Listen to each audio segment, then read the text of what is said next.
How are you, Bhante? I am good. I am good. Now is the end of the rainy season. There's beautiful weather now in Sri Lanka, and Lovely. blue sky, dry weather.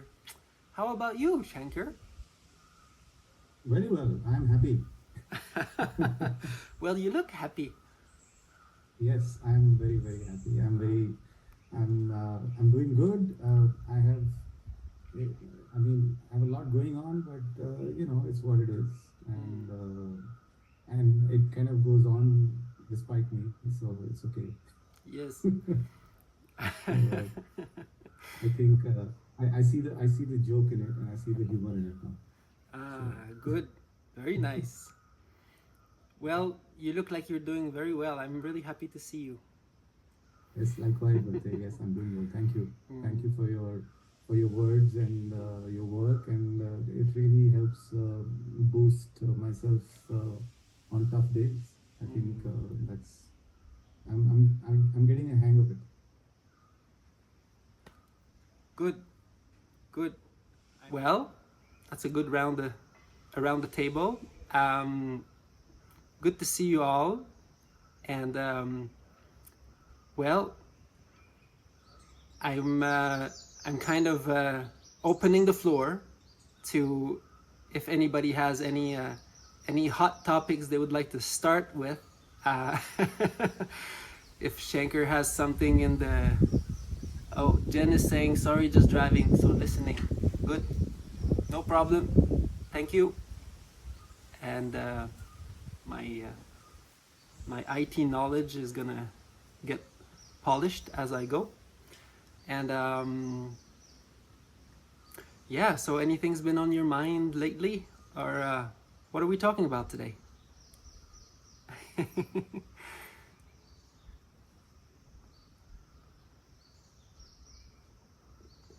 Chandima, also very happy to see you. Well, not to see you, but to read you.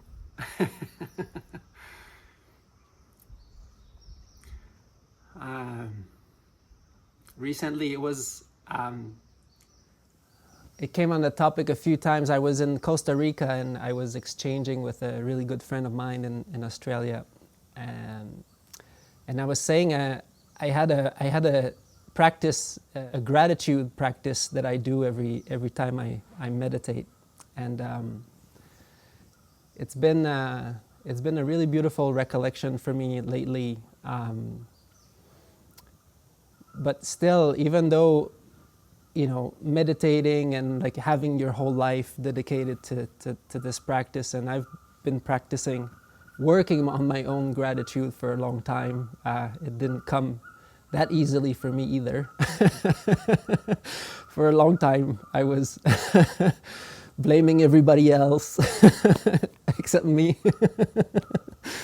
And years and years later, some wise people told me I should maybe practice some gratitude, and along many other things. But no, and recently it's been going on for quite a while, like over a year or two. Every time I finish,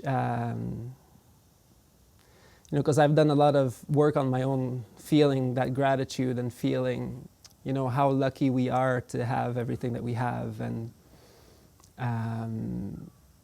how that is nourishing in so many ways. And every time I finish sitting every morning, I do usually a 4 or 5 hour sit, and I'm so grateful. After every sit, it's like the first thing that comes up to my heart and mind. And I've taken on the practice of just bowing to the Dhamma and thanking the universe, basically. And that's kind of carried along from my own past background of other practices. But just feeling gratitude for this so beautiful gift that was given to me in different ways from different people. But to have encountered the Dhamma, to have encountered this meditation practice in all of its facets from all the teachers that I've had. And just to take on, at the end of a sit, when you feel really good, and to take all of that merit, that's kind of what I think of as merit, is really that punya, that upliftment of the mind that you've, through so much work, like in everything that you do in life, and like the virtues and just doing good deeds, being generous, being kind, and then meditation, and take the fruit of that and kind of offer it back and say, like, thank you so much. And I just, at the end of every sit now, I tried to skip it to see what would happen. I was like, nah, I have to do it now. Because it kind of, and that was a really interesting contemplation. It's kind of like exponentially helping it. It's like taking everything that you have and saying thank you for it is actually like making it double. So now I'm kind of stuck with that practice because it's too good. Yeah, it got me thinking about just gratitude in general and how powerful it is. And the other day because one of the ways I like to translate tanha, for example, which is the infamous craving word, craving in the Buddha's teaching. And actually, more like personally, I understand tanha as discontent. For me, discontent or dissatisfaction is kind of like, that's really, because craving, sure, it's like, yeah, we're like craving to things. But discontent is that kind of state of being which is not actually able to be there and present and happy with what is. It has to go out and reach for things or push away things or grab things. And so it's that. And basically, the antidote to discontent is gratitude, is contentment. Gratitude, contentment.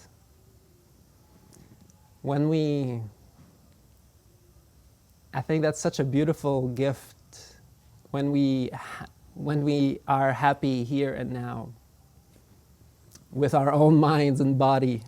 That's already a huge achievement. Huge achievement. If we can just be still and quiet and peaceful, loving and kind here and now, we are wealthier than a lot of people.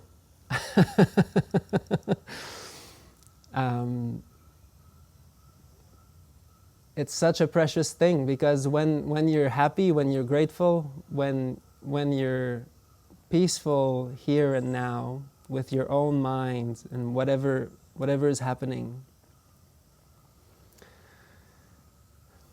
that's what everybody is after in life, So everybody wants to be happy. That's it. That's all it is, honestly. Everybody wants to be happy. Everybody wants to be loved. It's pretty simple. But sometimes it gets more complicated. There's obstacles. We get angry. We do things that are not good. It comes back to us. It goes on.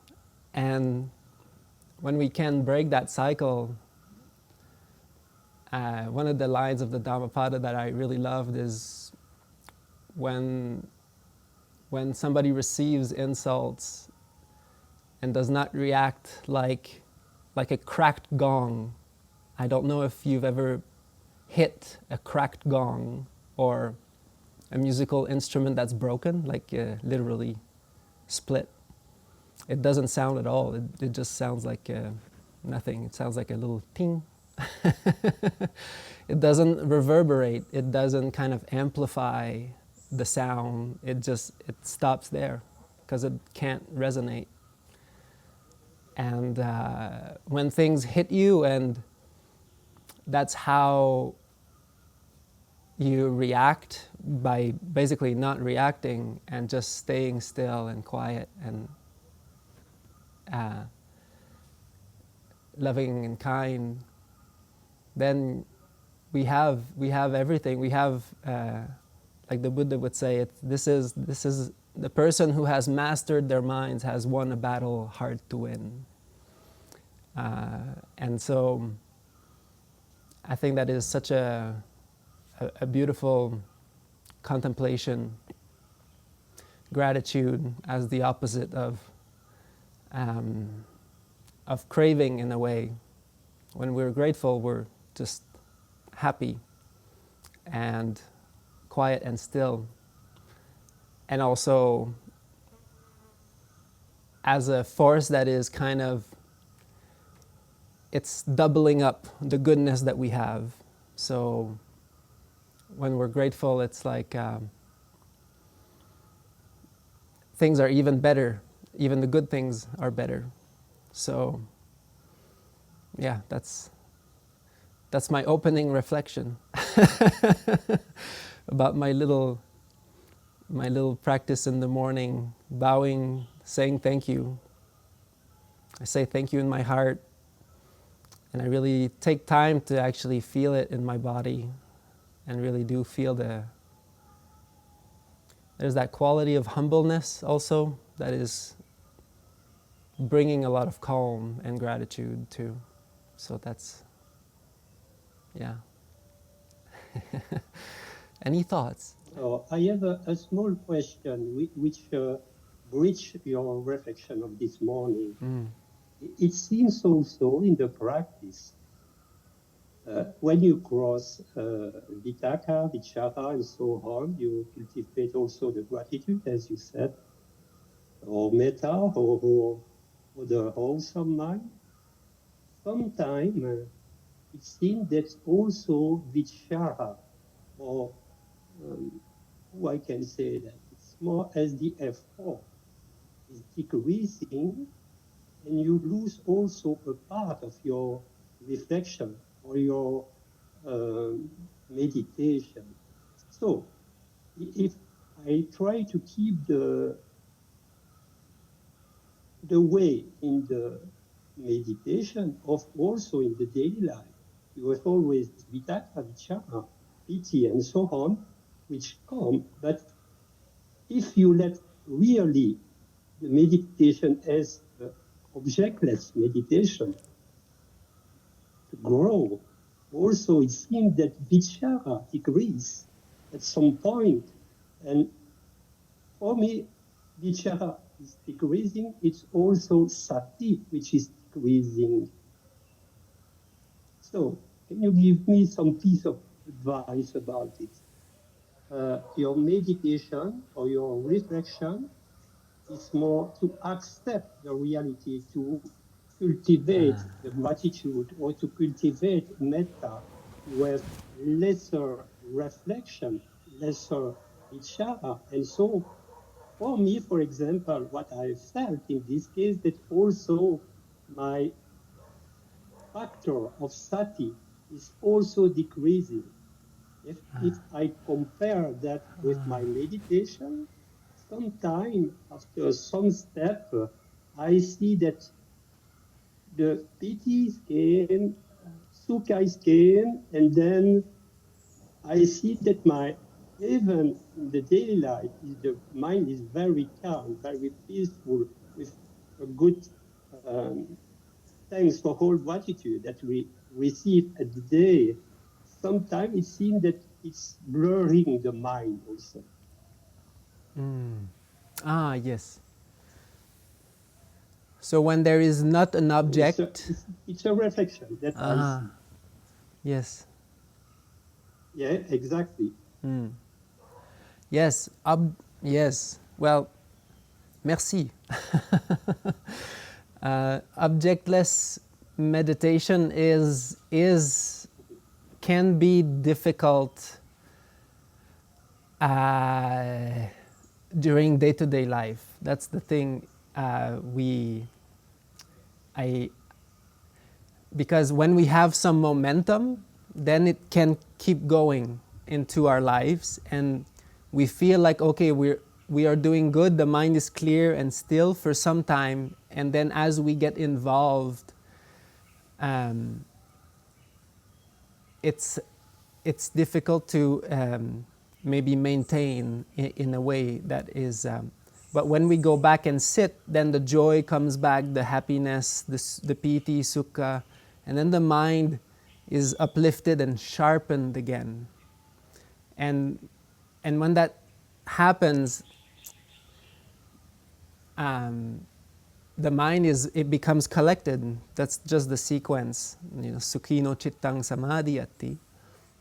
The way that we practice, I actually really am trying to move away from that word object of meditation, because the way that I understand the Buddha's teaching is that there is not really an object, but mental states that we cultivate that have that quality in them, like joy. It uplifts the mind and it cleanses the mind. And loving kindness also, same thing. And then the mind becomes very clear and bright, and as we relax the body, the tensions, and all the things that come in the mind, then naturally the mind becomes very clear and sharp. And it's not really because we're putting in on an object, it's because we've cultivated the right qualities, on and on and on and on. And that carries on into life. I would say one of the big factors that will dictate how much we can carry that into our own lives is how much do we invest in our own meditation, and how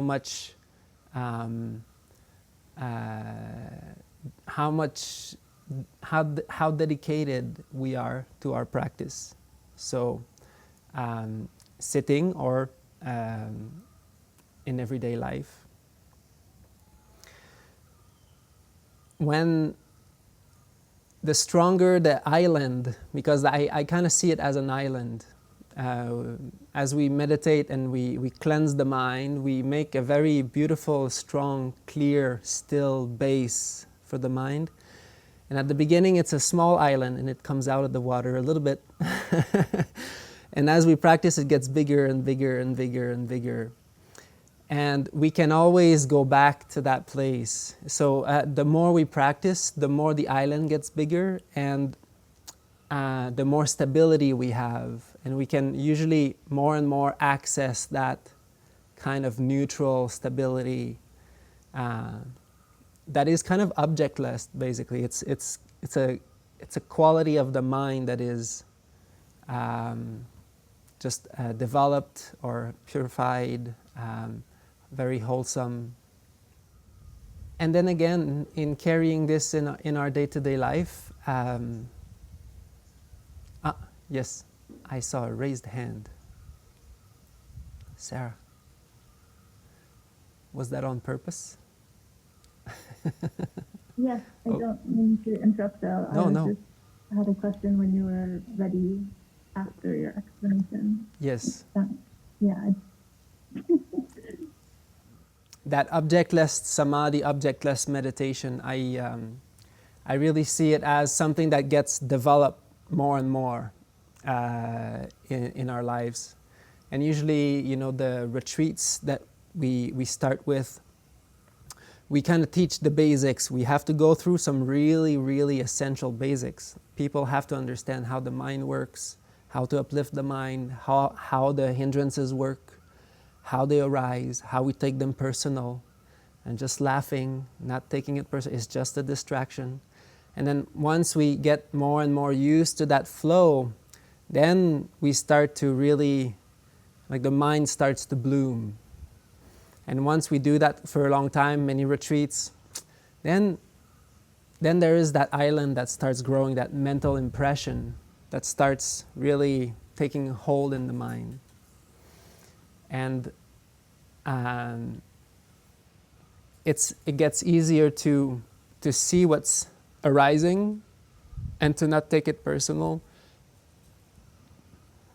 And the mind will be kind of conditioned more and more, and it knows what to do, to just, oh, yeah, I'm taking this seriously. I just let it go. Smiling, I have to uplift my mind because I'm actually getting engaged. I'm taking it personal. I'm putting my hands in the problem, saying, oh, this is happening to me, and all these things, that papancha is coming, and I just have to let it go, uplift my mind, remember it's not personal, laugh, smile, bring up some loving kindness. And then it goes back there, and then it goes back there, and then it goes back there. And when we go sitting, then we can go deeper and perfect that island a little bit more. But yeah, this is a very, I really like this topic of objectless collectedness and how it works. Because I think that's just the way the Buddha taught the 7 factors of enlightenment. That's the way it is. That's how they work. When we do right effort with mindfulness, we start to notice wholesome states and unwholesome states. We do the right work, we let go, we uplift, and then continuously, virya, then there's joy, because there's no other way. When we let go of anxiety, anger, jealousy, all these things, and we bring up love, smiling, not taking things personal, there will be joy. It will. The higher mind is full of joy, is full of bliss. And then as we experience that joy, then there's passaddhi, there's that calm that comes. And then there's collectedness. And then there's steadiness of mind, upekkha. And that's just the way the mind works. And when we understand that principle, then we just understand how the mind works. And we don't need an object, really. We just need to remember how it works and to just invest in the process again. Yeah, I don't know if this question was a direct answer, but I'd be curious to hear your thoughts on the development of understanding or wisdom in daily life.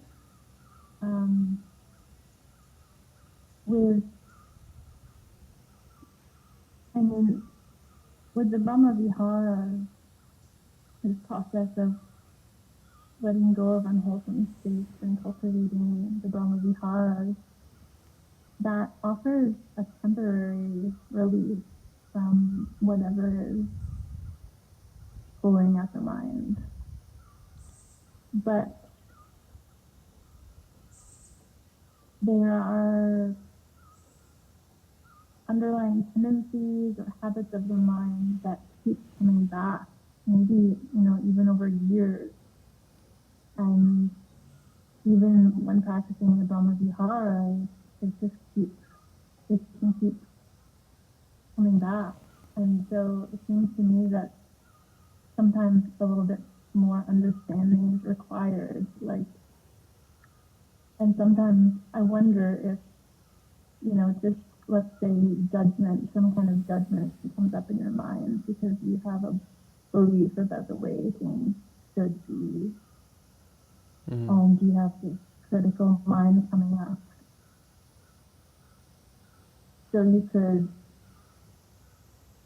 acknowledge that there's tension there and it doesn't feel good and drop it and bring up metta and just rest in that metta. But one could also argue that although that metta is making you more sensitive to the next time that mind of judgment comes up, so, there's more discernment there. One could also argue that you're not really taking the time to fully understand what that judgment is and where it's coming from, and it's a drawback. and more of like the insight approach, like thinking about these things a little bit more, to have understanding kind of bolster your practice. If we go right into metta every time, we may not be learning enough about specific obstructions that are really causing us problems.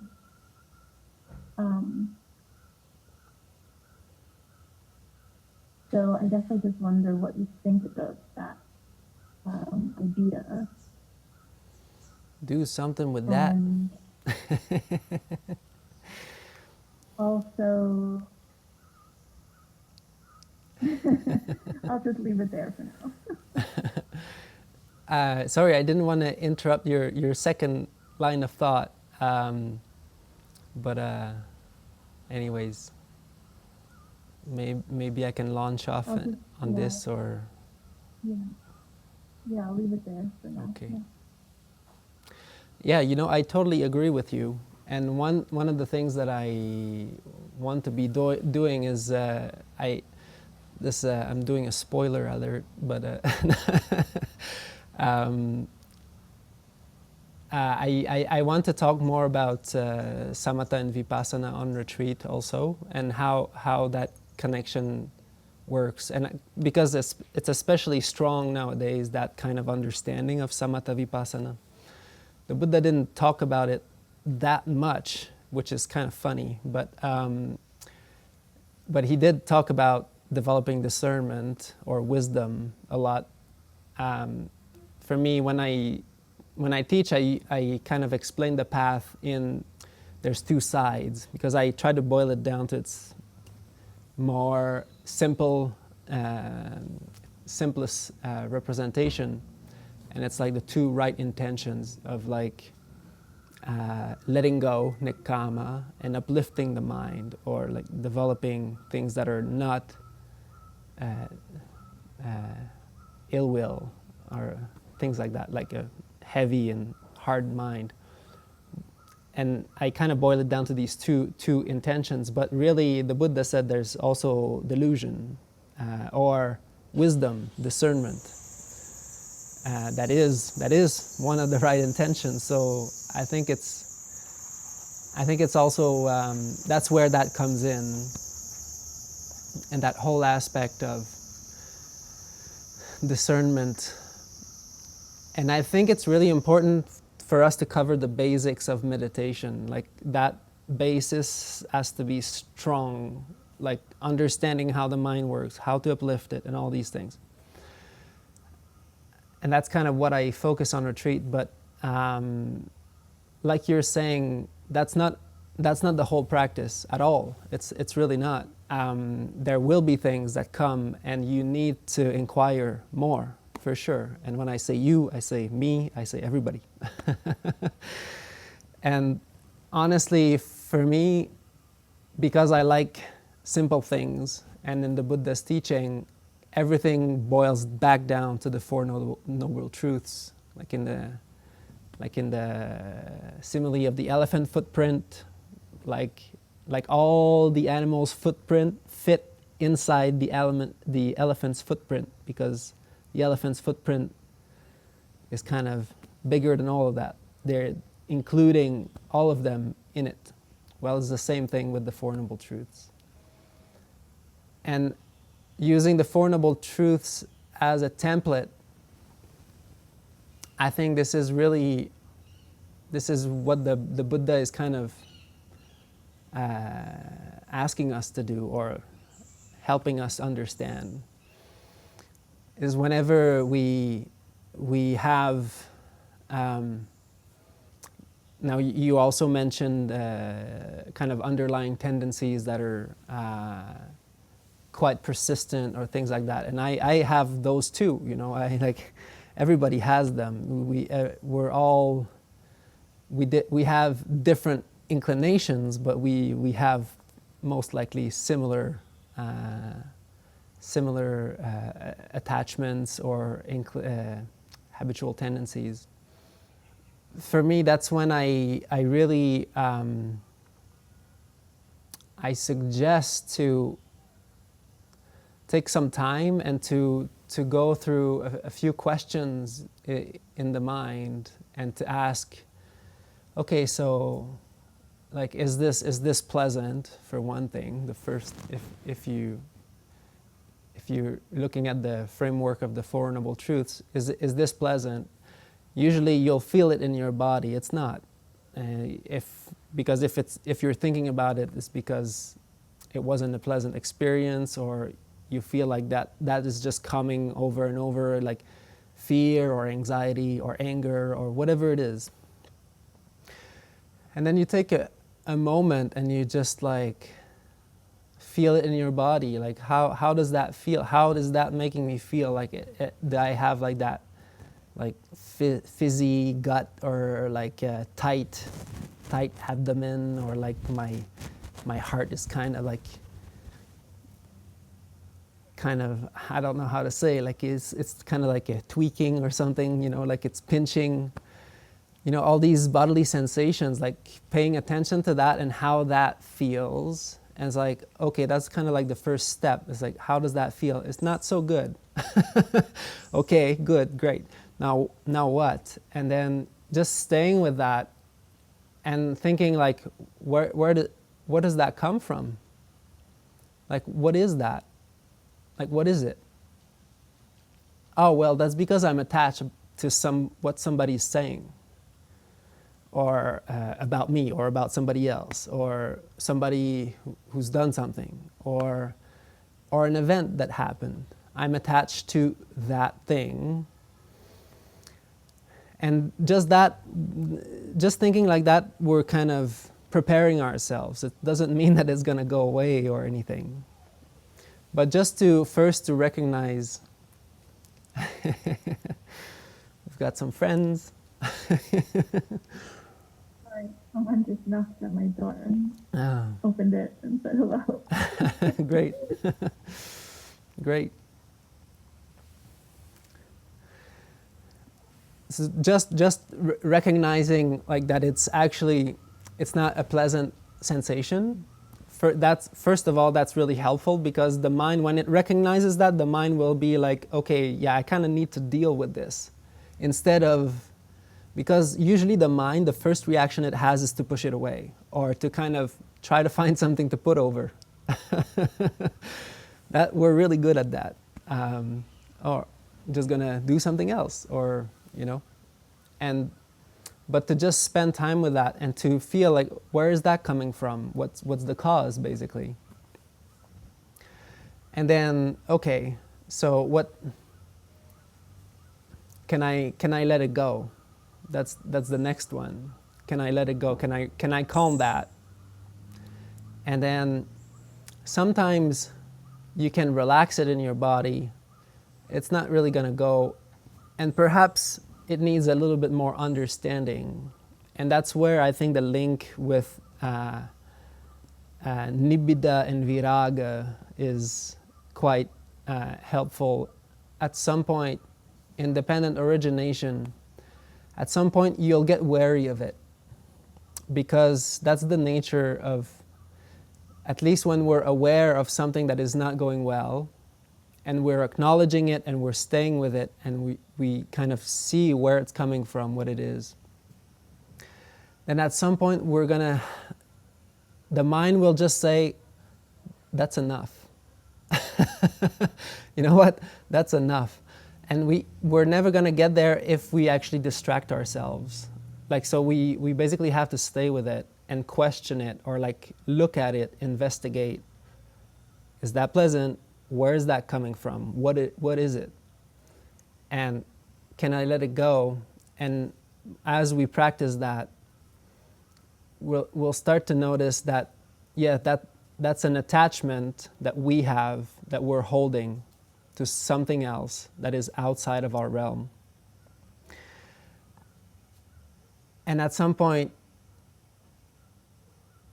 it's like the mind has spent so much time with it that it kind of it has enough, it gets wary of holding that burden. And I think that's where a lot of big changes can happen in that case. And see, here I'm not really talking about forgiveness or things like that, because these things are, some of these things you just have to, there's no, it's not really forgiveness work that has to be done. It's more like a deeper inquiry of, where is it coming from? Why am I doing this to myself? And staying with it long enough to see its true nature. And as we practice doing that, the mind actually really sees it for what it is. And the next time it will come up, there's a lot more equanimity in the mind. There's a lot more nibbida. There's a lot more disenchantment, if you want. This disengagement, there's a lot more disengagement.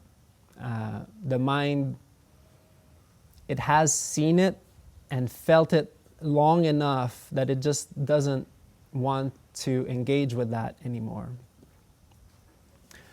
And so that's kind of, well, that's one way of doing it. There's many ways. You could do some anicca sanya. You could see it like as just arising and passing away.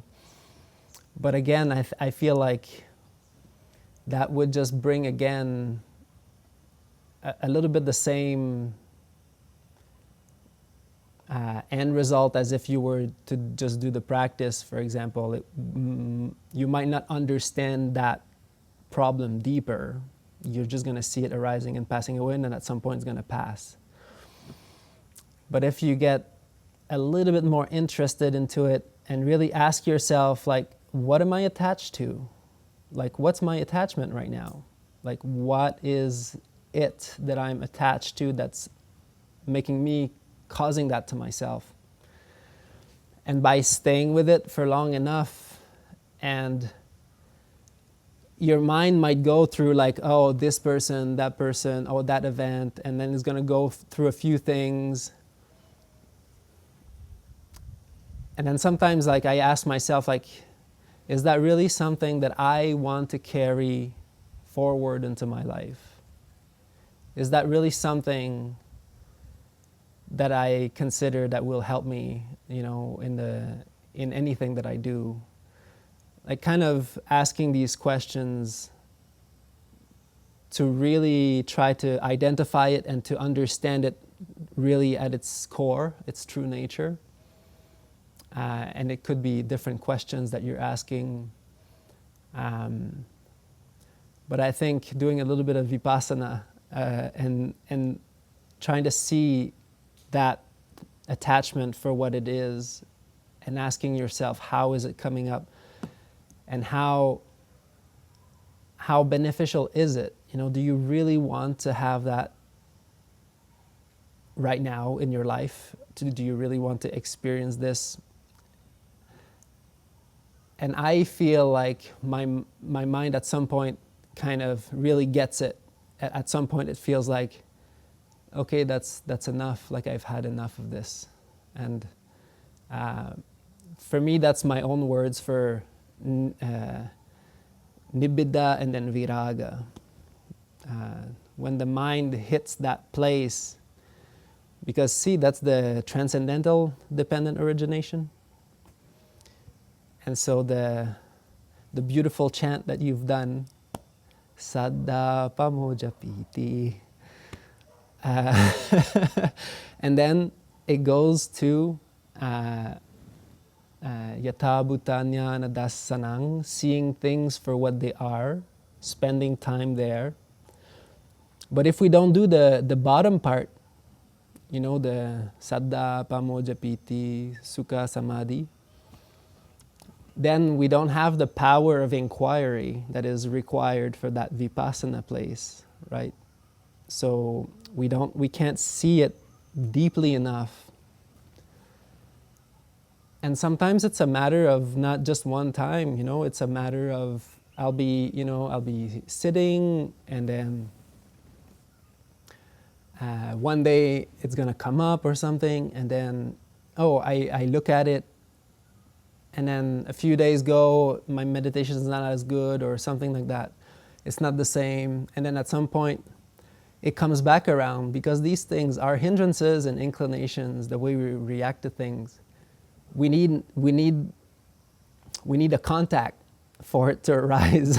And that contact does not always come around at that time. So whenever the next time the contact is going to come, that same person says the same thing, or that, I don't know, maybe for you it's an animal, or I don't know, anything that comes around, it does that again, it triggers that again in you. And then maybe you've gone a little bit deeper in your samatha, in your mental calm, and then you can see it a little bit clearer, and it's a different angle this time. And then you're like, oh yeah, this is that same thing. And then you can inquire a little bit more. And at some point it really dissolves. It starts dissolving away. So it's not, that's the beauty of the practice, is that it's never a one-shot deal, and it's always a gradual training. And things come, things go, and we keep on practicing this, and inquiring is definitely developing deeper understanding, vipassana, panya, wisdom, at the core of the practice, definitely. Yeah. Is there anything you'd like to add? Yeah, no, thank you, Bhante. Great.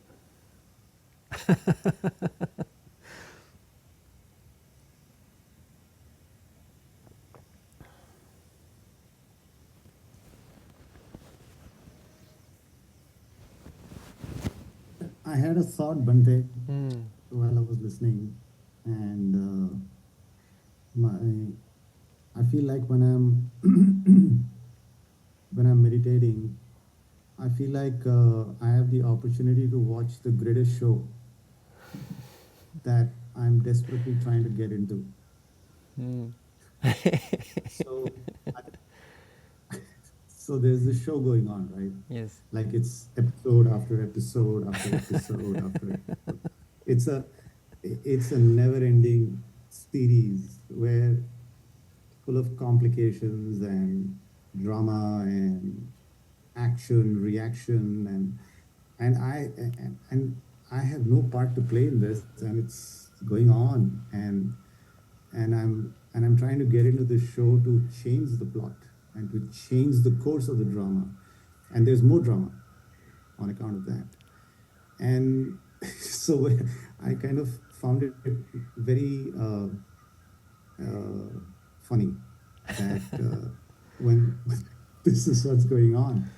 So for most of the time, I mean, personally for me, I think one of the interesting insights I've had of late is this whole thing of getting down to meditating.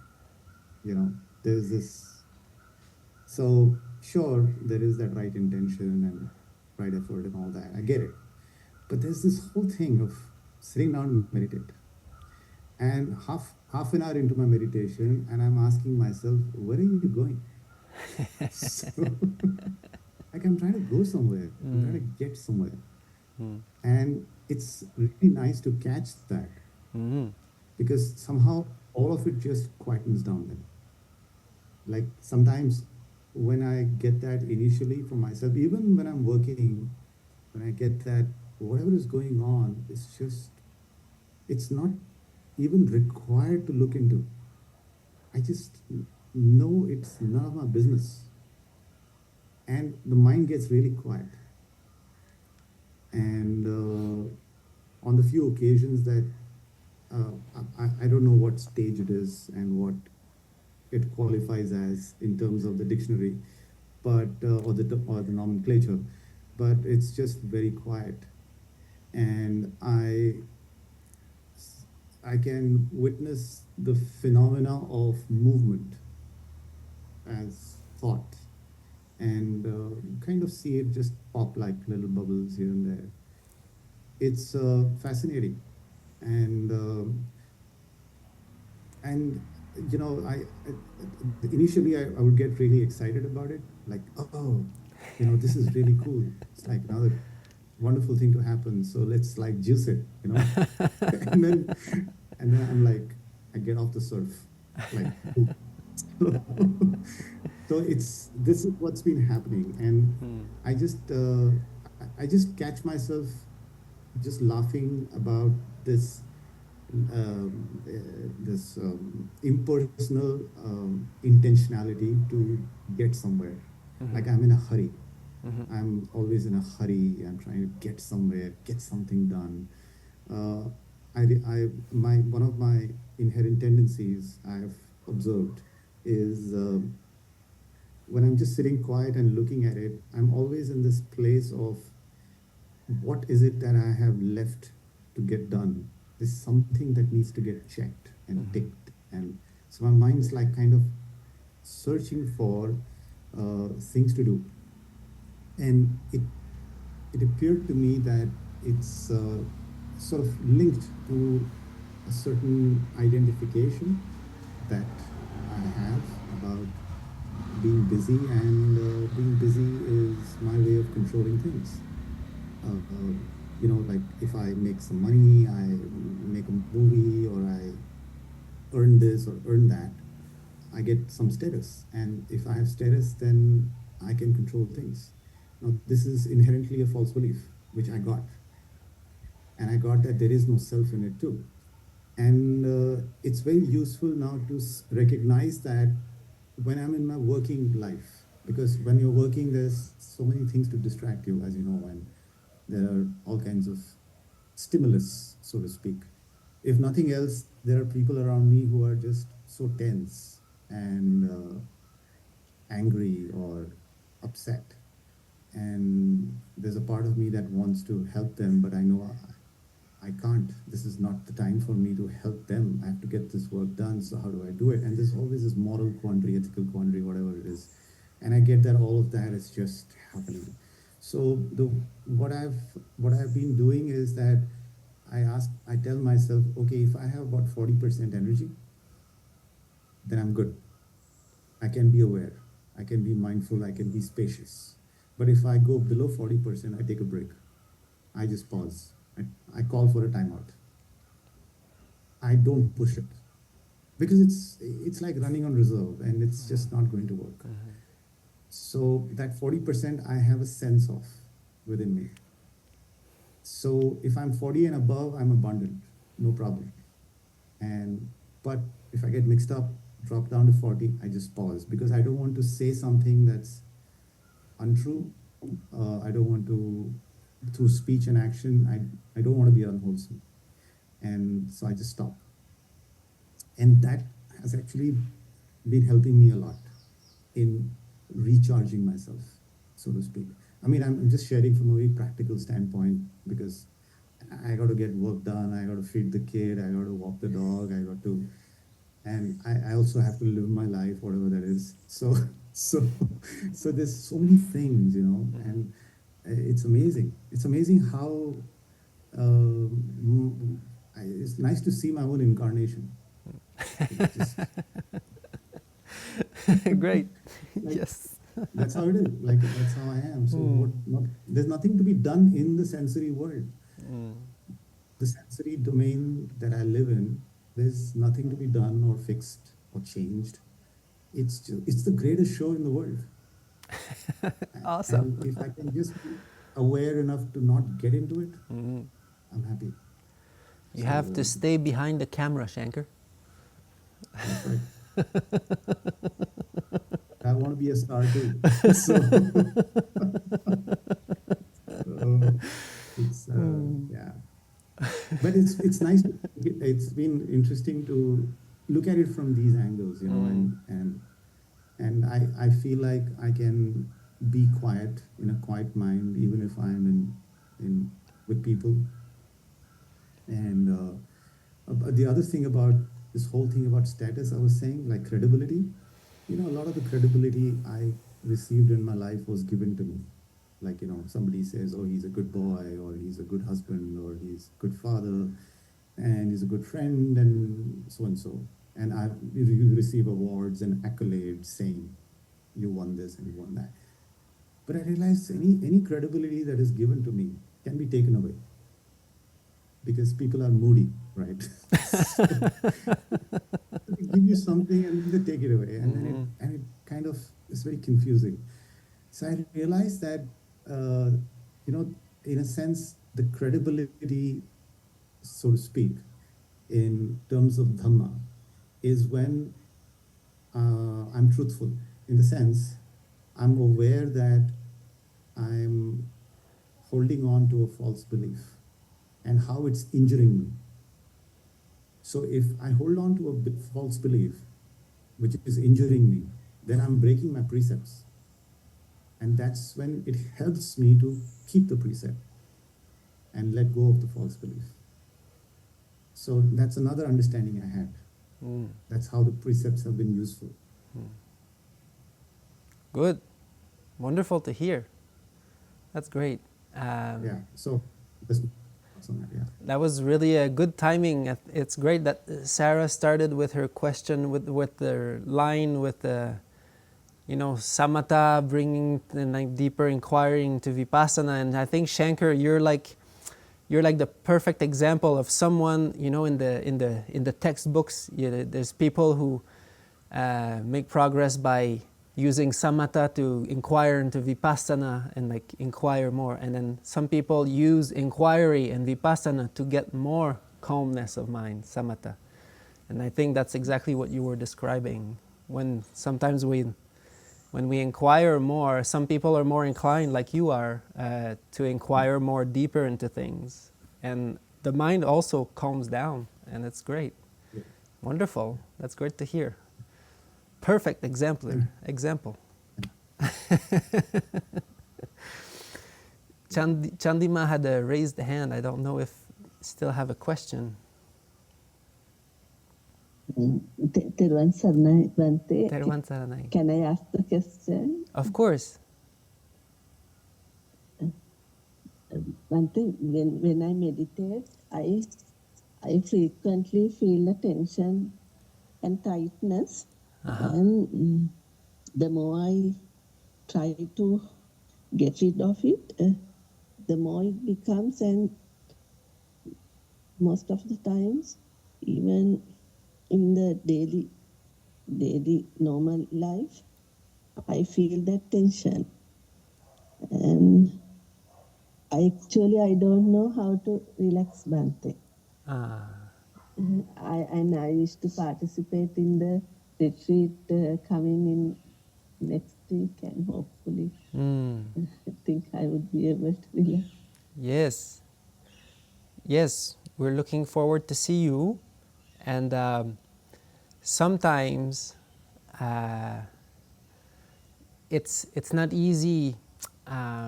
This practice is really helpful to do a retreat at first, a full 10-day retreat, because the mind will have time and space to kind of feel really a deeper kind of relaxation. It's not easy to relax in daily life. When we're starting the practice, especially, sometimes it's hard to feel that we're letting go, definitely, because it's there's so much activities, so much things happening, and I think the retreat will really help you have a head start in that. And some suggestions that can be helpful is to first to make sure that you're comfortable, to really make sure you're comfortable. And if you're sitting, or I don't know if was your question more related to actual meditation practice or in day-to-day life?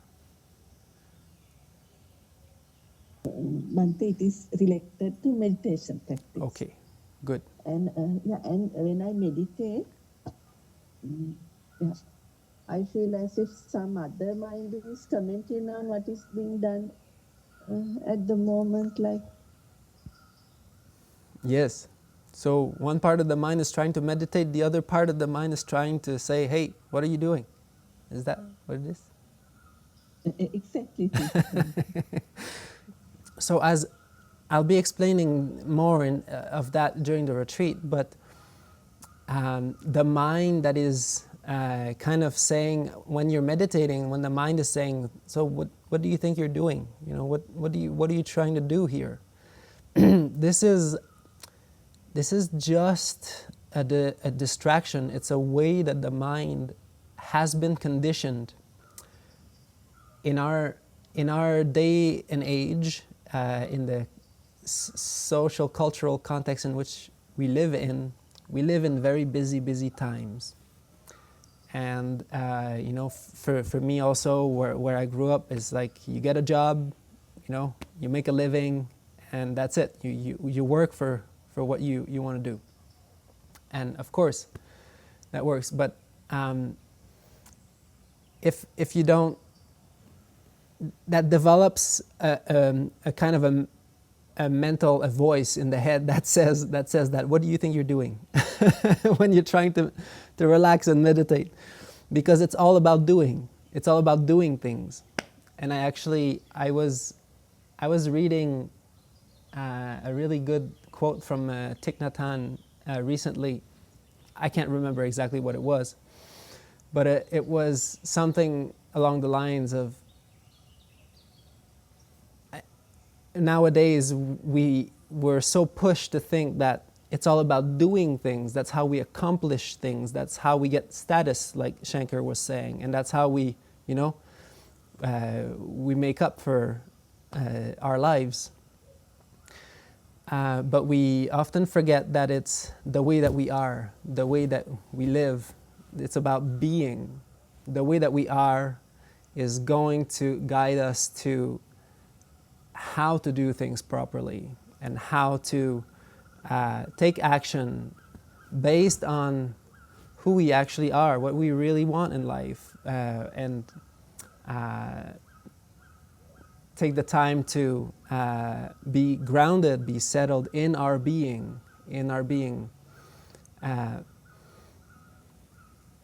and so that voice that comes up, it's very common, by the way. It's just a conditioned habit of the mind. And it's whatever the mind is coming up with during meditation, it's not really complicated. It's basically just because the mind has been trained to think like that. That's when that kind of thought comes up, that means that it's there in the mind. And it comes up, it surfaces because it's like it's an intention, it's an inclination of the mind, and it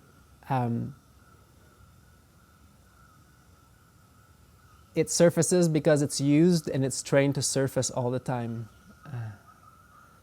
Okay. Bhante. Bye, Pascal. Yeah, it often comments and says, when a good thing happens, it craves for it, then the good thing disappears like that. Yes. Yes. I don't know how to word it. Yes. Thank you, Bhante. Yes, it comes and it goes. We will like my internet connection. Yes. But we'll the more we do it, the more we practice, you will see, Chandima, the mind gets used to it. It really gets to rewire itself. But it needs a bit of momentum, it needs time, and it needs space, and it needs the right space to do it, the right conditions. And if you've started already trying the meditation at home, it's already a very good start, because you'll come to the retreat and you'll have already a little bit of an idea.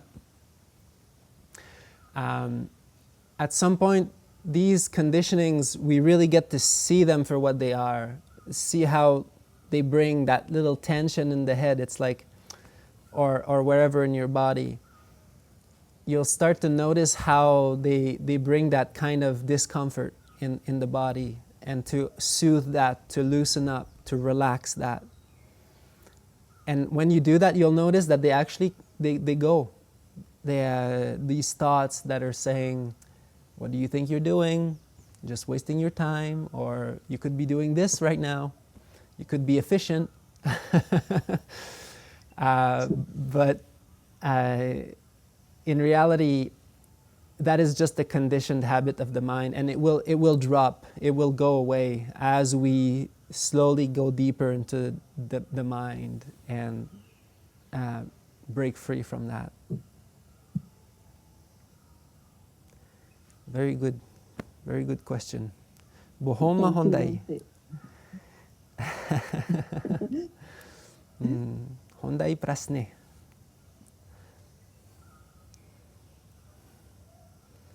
Good. Looking forward to see you, Bhante. Yes, me too. Me too. It's coming soon. I can't believe. I'm packing up. All my things are ready to go. We're packing up. We're going to see Sarah tomorrow, Sandunarana. Everybody is coming. Well, our whole team of Naveen and Priyanta. And are you coming also tomorrow, Chandima? Bhante, I'll be coming on the 8th, I think. Oh, okay, yes, good. Okay, good. Looking forward to see you, Bhante. Yes, Terwan Saranay. Parisamingin na. Thank you.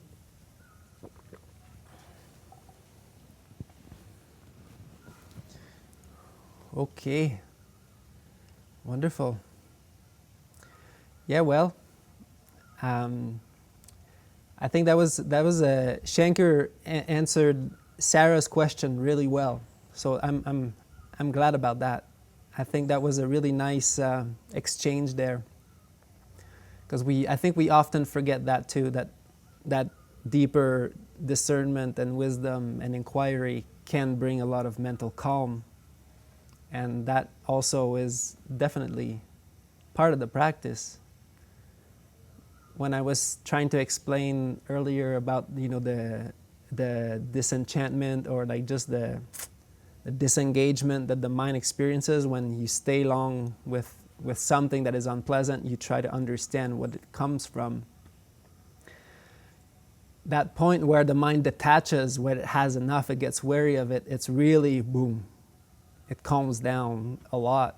And that's really, in a way, that's also a really hard battle to win, because you have to be very dedicated and really inquire deeply about the nature of it and how beneficial is it in your life, and then at some point it drops, and then the mind also really becomes very quiet and calm, and it actually lasts for quite some time too. It lasts, and sometimes it stays in daily life.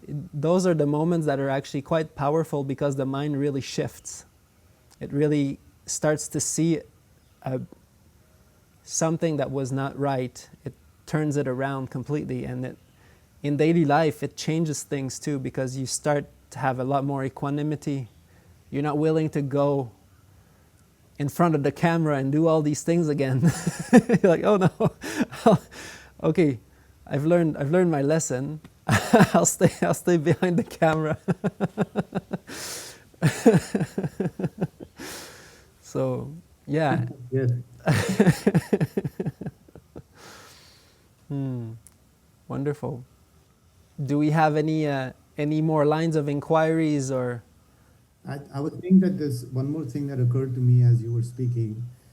The thing about, the right speech and or wholesome speech or effective speech, whichever way you want to say it, or wise speech. I also got present to how I talk to myself. And it's like the, this chattering that's going on, and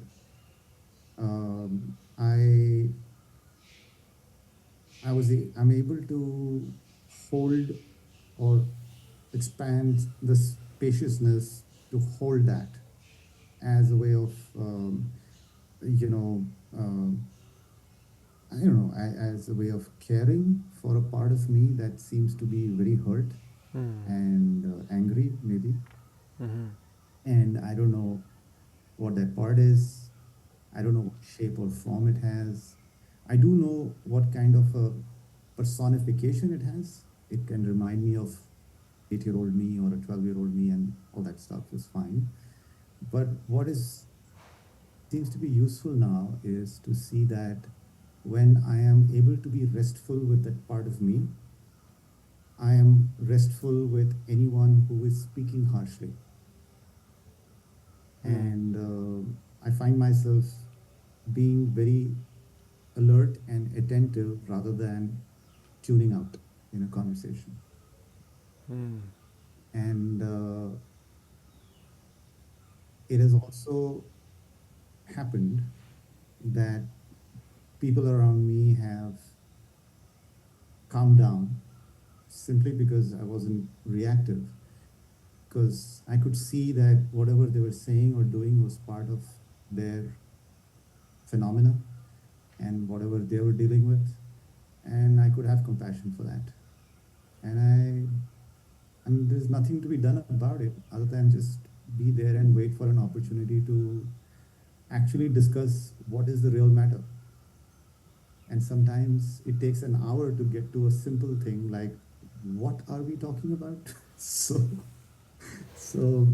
it's, so it's again the return part of the 6 hours, to return to whatever it is that you've determined as the object, conversation or object of meditation in this case. It's quite fascinating.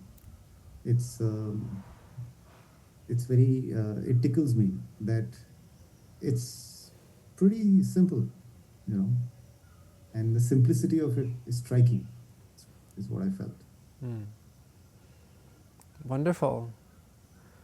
Great example of how to practice at the level of speech. That's that's beautiful. I like the image it brings. How we talk to ourselves. Bhante would talk about that. He would say that basically. How are we talking to ourselves, and and managing speech. It's a hard one. It's speech is a lot of things happen there. A lot of things happen. Yeah. Oh God. Yeah. Anybody's been through that? Yeah. Beautiful things and not so beautiful at the same time. And so close to the mind, huh? It's the next thing that comes. There's the thoughts and then there's speech. It's very, very, very close. So do we have a agreement in Finland? How's our Finland crew doing? I'm good. Good. I'm listening to the turns of speeches and can relate to them, and I appreciate this opportunity to attend to this afternoon joy. Maybe at some other event I might comment on things more, but I can relate and I also feel very opinionated. Yeah. Good. Well, you have a good smile. I don't know. You too have a good smile. So.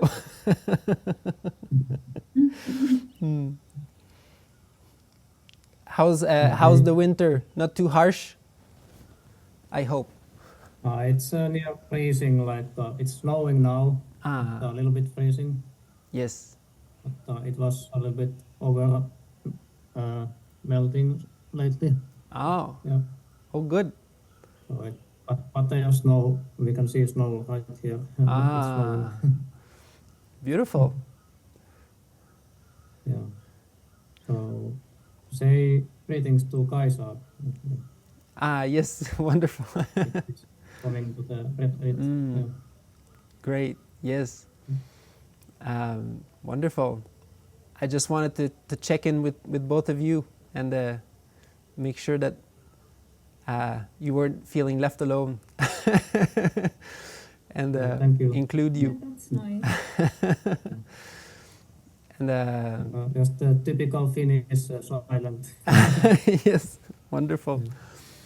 Yeah, I'm also tuning into I haven't been home for the winter for a while now, for a few years. So every time I speak to my family, it's I know that's the reality there. But yeah, meditation is. I really like the winters for meditation. That was a really great, beautiful, peaceful time. Everything is very quiet, isn't it? And I really enjoyed that when I was in Nelson, meditating in the winter when everything the is. snow, it makes things quiet because it absorbs the sound. Yes, yes. Here is very, very noisy at night. There's a lot of insects, and they all have different speeches. Yeah, I just want to say that I miss Sandun Arana. It was very beautiful retreat with you there. Yeah. Yes. Well, you were in the first batch. That was a very special. Yeah, we all have very special memories of these times, and maybe you one day you'll make a comeback, and it's really special for us to be hosting it for the third year this year, the third time, and to see how the community is growing, and also how the people are getting involved now, and it's funny because when you were there the first retreat, it was just really kind of, we're just, okay, here's the monastery and we're gonna just meditate, I didn't have many plans at all. It was just like that. Some monk friend asked me to do it, and so I opened it up to everybody, and now it's becoming a lot more organized. Yeah, it has its benefits for sure. But you were the pioneer group, so that was very special, and yeah. Now we have Sarah holding the fort. We have we know everything that's going on, so we can prepare in advance and bring things, and we have a whole crew, and we have a group on Signal. So it's not what it used to be, where I used to send a couple of emails to everybody and that was it. Nice. I'm glad to hear that there's Yes. some developments. Very good. And yeah, say lots of gratitude to Naveen and greetings to him also. Yes, the first ones, and Kokila is also there. Kokila was in the first batch also. We have the three survivors.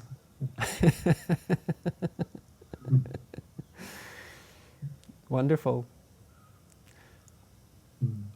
Okay, well, if there's no other burning questions or lines of inquiry, then usually that's the time we think is best for these meetings.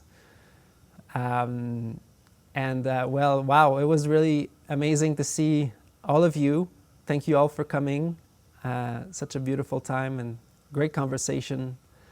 I like everybody bringing their own flavors to this. That's kind of the goal, actually, of these informal discussions, so that we can kind of bring up different aspects that we actually don't always talk about, and people can get inspiration from other people also, so that's really good.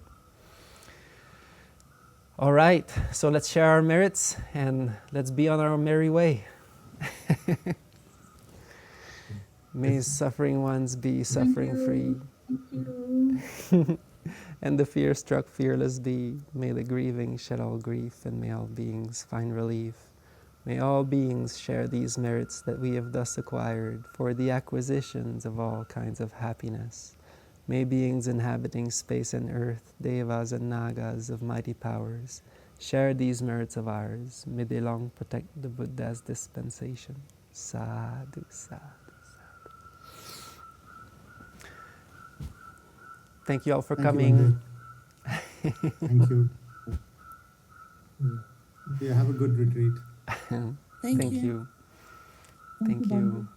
Yes, thank you. Bye, Jen. Bye. Bye, Chandima. Bye, everybody. Thank you, Bhante. Thank you. Mm.